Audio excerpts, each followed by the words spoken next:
太阳活动现在已经变得越来越活跃，在我们进入的3月便已经爆发了一次 X2.1 级的耀斑。太阳闪焰从弱到强，分别为 A、B、C、M 和 X 5个级别，每个级别又可以划分为10个等级。X 级别的耀斑则是太阳活跃度等级最高的级别。太阳闪焰的活动又与太阳周期相关，太阳周期大约为11年。太阳的南北磁极大约每隔11年会逆转一次，磁北极会变成磁南极，而磁南极则会变成磁北极。磁场逆转发生在每次太阳活动的高峰期。我们正在接近第25太阳周期的太阳活动极大期，预计下一次太阳磁极的反转会发生在2025年左右。太阳的这些活动也是2025年太阳磁极即将反转的征兆。太阳的活动状态也与地表社会的状况有所关联。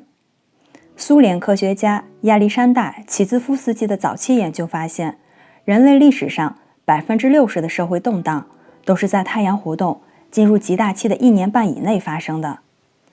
因此，我们可以预期的是，人类社会在2023年年初到2006年的年初，这期间会出现重大的社会变革，也就是当前第25太阳周期进入极大期的前后1年半左右的时间。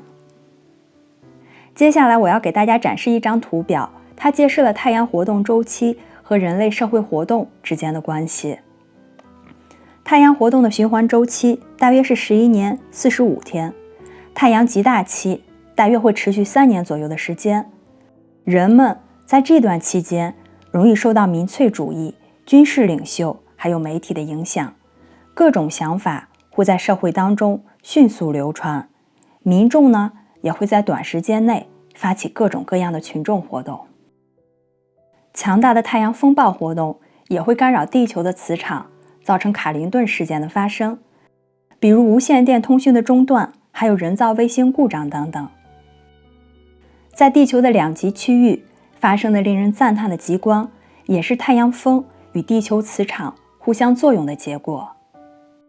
而在太阳活动的极大期，太阳风往往会更大，太阳抛出的带电粒子受到地球磁场的引导，与高层大气中的分子、原子在碰撞之际释放出能量，能量释放的过程就伴随着光芒。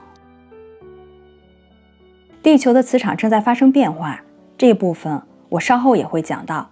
现在要给大家讲解的是银河系磁场的变化。持续了12000年到13000年的银河磁场脉冲周期也处于终结期。每隔12000年左右，银河中央太阳就会进行磁极的逆转，经过2个这样的周期，它的磁极就会反转至它最初的位置。地球的磁极会被银河磁场逆转的力量所牵引，这也正是岁差周期为25772年，海因里希事件周期为12000年的真正原因。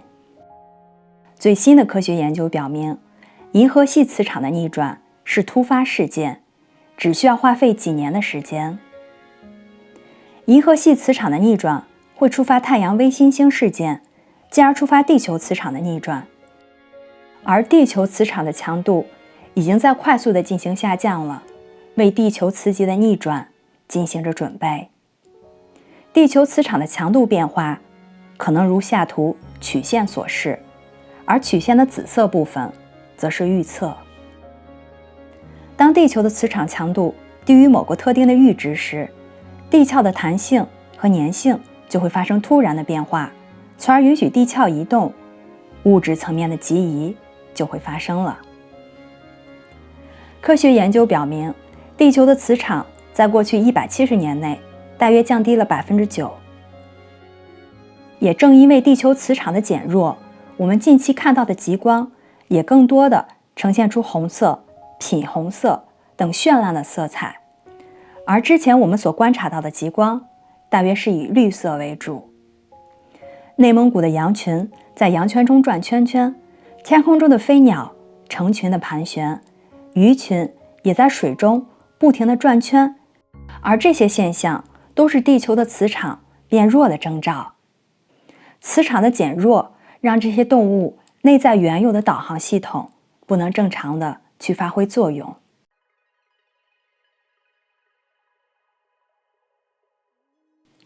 近几年，我们的生活也发生了巨大的转变。我们目睹了俄罗斯乌克兰战争，也看到了世界范围内的病毒大流行，这些都逐渐的走向终结。大家可能想的是，我们的生活终于可以回归到从前的样子了。可是我在这里要告诉大家的是，我们的生活再也不会回归到从前的样子。我们所在的世界正在面临着系统的翻转，从基于分离、恐惧的二元对立体系，进入到基于爱的合一世界。现在正在发生的一切，则是二元对立系统最后的苟延残喘。他在苦苦的挣扎，就像是马戏团的小丑，表演了一场又一场的戏剧，为的就是把我们的注意力拉回到旧的系统当中。整个地球的状况目前都是如此。二元对立体系的仆从、当权者、当权派的媒体，还有各种形式的贪腐领导层，向我们呈现了一个正在发生事情的扭曲场景，就像站在哈哈镜面前，真实发生的事情被扭曲、颠倒了。如果我们通过内在的真相过滤器去分辨那些展示给我们的东西，其中大部分则无法通过真相的测试。许多事情的真实状况与所呈现给我们的恰恰相反。我们现在要做的，就是去彻底的筛查这个地球上正在发生的一切，看到我们以前不曾看到的更广阔的画面。这些都是世界各地发生的大规模觉醒的一部分。现在有越来越多的人正站立起来，去宣告拿回自己，拿回我们地球的主导权。重要的是，这样的崛起不应该采取战斗的形态。如果我们又进入一场我们与他们之间的这种斗争模式，这样的话，我们又会让自己重新回到二元对立的两极状态，真正的转变不会发生。那也不是我们转变实相系统的方式。我们现在要做的是上升并融合到我们的浩瀚当中，与我们永恒的真实自我相融合，并把这些能量深深地铆定在物质层面地球的深处。因为在这样的状态之中，二元对立不再能产生共振，它也无法生存，它失去了存活的能量供给。随着永恒真实世界与物质层面融合的共振变得越来越强，它将创造许多意想不到和不可预见的量子突破。我们的进化之旅也会在这个过程当中加速还有转变。这种让真正的自我从内在向外翻转的过程，有的时候会让我们产生困惑，但是它非常有帮助，因为我们不能继续生活在自动驾驶般的昏昏欲睡的状态，我们不能再依赖于我们旧的假设或者固定的判断。因为当我们沿着旧的追求、旧的兴趣还有既定的职业道路前进时，我们可以看到很快就会走到死胡同。我们也不能因为恐惧而去做出回应，相反的，我们必须不断地从我们内心知晓的更深刻的角度来看待一切。任何位于我们真正方向上的事物都会有一条清晰的开放道路，这是一条被光明照亮的途径。现在很多旧的基于二元对立的根深蒂固的信念体系正在消失，唯一剩下的标准就是：这是真的吗？这是出于爱吗？什么才是真的？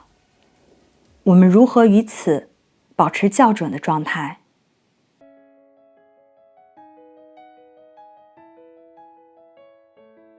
现在有很多活动正在我们内部的控制面板的层面发生，这些控制面板既存在于我们的内部，也存在于地球的层面。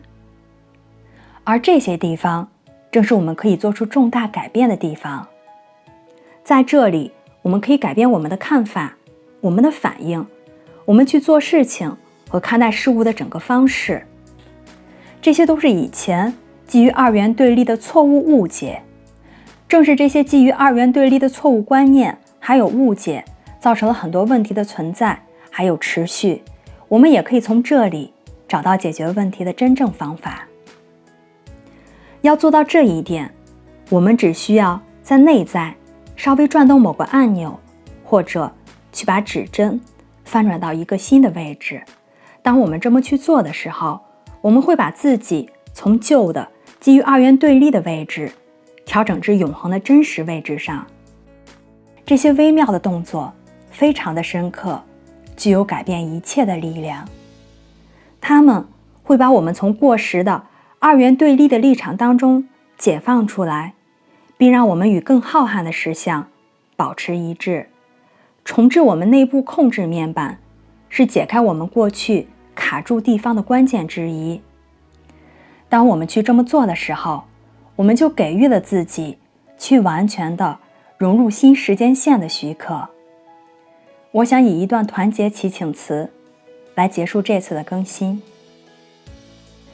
全人类是一个整体，我也是其中之一。我寻求爱，并非仇恨。我寻求服务，并不是确切的某种服务形式。我寻求疗愈，而非伤害。让伤痛回报以光和爱的荣耀，让灵魂掌控外在的形式、生命以及所有的事态。让我们看到所发生一切的背后，光与爱的本质。让愿景和洞察力伴随着我们，让人类的明天得以显现。让我们内在的一致得以显化，让外在的分歧消失，让爱洒满人间，让人间充满爱。